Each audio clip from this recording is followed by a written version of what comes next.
मृत्यु शब्द सुनते ही मन में एक डर उठता है, लेकिन क्या मृत्यु सच में अंत है? गरुड़ पुराण कहता है नहीं, मृत्यु केवल परिवर्तन है। भगवान विष्णु ने स्वयं गरुड़ को यह गुप्त ज्ञान दिया था।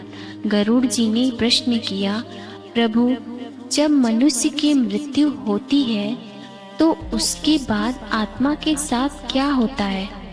तब भगवान विष्णु बोलते हैं, हे गरुड़, जब शरीर की अंतिम सांसें निकलती हैं उस क्षण आत्मा शरीर से अलग हो जाती है, लेकिन आत्मा तुरंत कहीं दूर नहीं जाती। वह अपने ही शरीर के पास खड़ी रहती है। वह देखती है उसका परिवार रो रहा है, उसके प्रियजन विलाप कर रहे हैं। वह सब सुनती है लेकिन बोल नहीं सकती।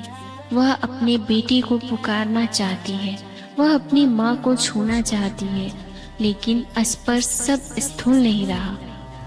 गरुड़ पुराण कहता है, पहले 3 दिन आत्मा अत्यंत भ्रमित अवस्था में रहती है। उसे समझ ही नहीं आता कि उसके साथ क्या हुआ है। वह सोचती है, मैं तो यही हूँ, फिर ये लोग मुझे क्यों नहीं देख पा रहे। धीरे धीरे उसे यह अनुभव होता है कि वह अब शरीर नहीं रहा। पहले 10 दिनों तक आत्मा सूक्ष्म शरीर में घर के आसपास ही रहती है। इसलिए शास्त्रों में 10 दिन तक शोक और कर्म कांड का विधान है। हर दिन जो पिंड अर्पित किया जाता है वह आत्मा के सूक्ष्म शरीर का निर्माण करता है। पहले दिन सिर का निर्माण, दूसरे दिन गर्दन, तीसरे दिन हृदय। इस प्रकार 10 दिन में आत्मा का सूक्ष्म शरीर पूर्ण हो जाता है। यह केवल प्रतीक नहीं, यह कर्म का विज्ञान है। अगर परिवार श्रद्धा से कर्म करे तो आत्मा को बल मिलती है। यदि उपेक्षा हो तो आत्मा व्याकुल रहती है। 13वें दिन आत्मा को इस लोक से प्रस्थान करना होता है। गरुड़ पुराण वर्णन करता है, उस दिन यमदूत आते हैं। धर्मात्मा के लिए वे शांत और तेजस्वी रूप में आते हैं, लेकिन पापियों के लिए उनका स्वरूप भयावह होता है। लाल नेत्र, कठोर स्वर और हाथों में पास। वे आत्मा से कहते हैं, चलो समय पूरा हुआ। और फिर शुरुआत होती है वह यात्रा जिसके बारे में हम जीवित रहते कभी सोचते भी नहीं। यहाँ यात्रा तुरंत स्वर्ग या नरक की नहीं होती। यह 47 दिनों तक की कठिन यात्रा है। इस मार्ग में आत्मा को अपने कर्मों का अनुभव कराया जाता है। जिसने जीवन में जल पिलाया हो उसी मार्ग में शीतलता मिलती है। जिसने भूखे को भोजन कराया हो उसी मार्ग में भूख नहीं सताती।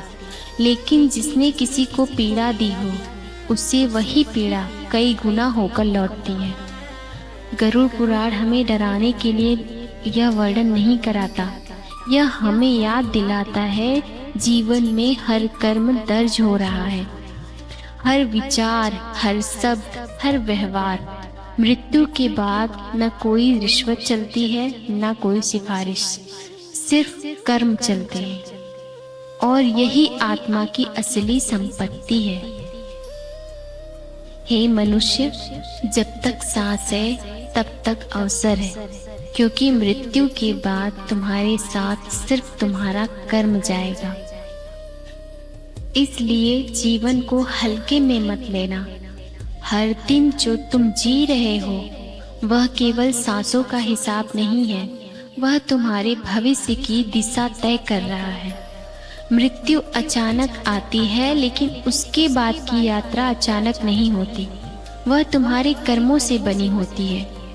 आज जो तुम सोच रहे हो, जो बोल रहे हो, जो कर रहे हो, वही कल तुम्हारे सामने खड़ा होगा। इसलिए क्रोध छोड़ो, अहंकार छोड़ो, किसी का दिल मत दुखाओ, क्योंकि अंत में न कोई अपना रहेगा न पराया। सिर्फ तुम और तुम्हारे कर्म, और यही तय करेंगे तुम्हारी अगली सुबह कहाँ होगी। गरुड़ पुराण हमें डराता नहीं, जगाता है।